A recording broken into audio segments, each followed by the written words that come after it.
One of the things that doesn't get talked about very much at the UN is the nuts and bolts of what goes on behind the scenes. I've had about 30 years to try to come to terms with how the place works, and although it does some amazing things all around the world, the UN definitely has some challenges as well. One of those is that this is really a very formal structure, that typically when the UN's in session or when it's sort of addressing particularly important issues, it meets in staid formal blocks of time. So generally from 10 a.m. to 1 p.m. with a 2-hour break for lunch and returning from 3 p.m. to 6 p.m. And during that time, government delegations read prepared statements to each other. There's very little discussion, there's very little debate, there's no real exchange of information other than reading these pre-prepared statements. So no work actually gets done during these sessions itself.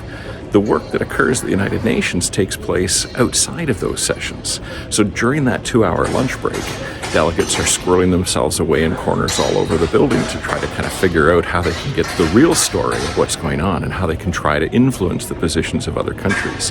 And after 6 p.m., the dinners and the cocktail parties and the formal receptions start.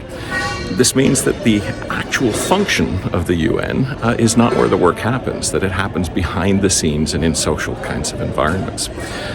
The result of that particular approach means that certain kinds of countries tend to have greater levels of influence than others. Those countries that are more social in their orientation, often that kind of have group dining at the center of their cultural activities, and in particular, who sort of celebrate the free flow of alcohol as a way of kind of loosening tongues and building relationships. And that's why you see countries like the Netherlands or Sweden or Australia tend to be sort of particularly influential at the United Nations, that they're able to kind of take advantage of this particular cultural situation. It's also why small countries and small groupings tend to be more influential.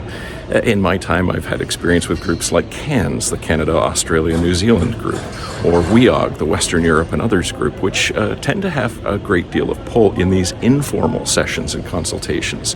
Whereas countries that we might expect to be relatively influential otherwise, Indonesia, Saudi Arabia, don't really have a lot of say in these kinds of formats because they don't participate in the same way that others do. It means that there's a sort of an inherent cultural bias built into the UN, and that bias tends to favor certain kinds of participants.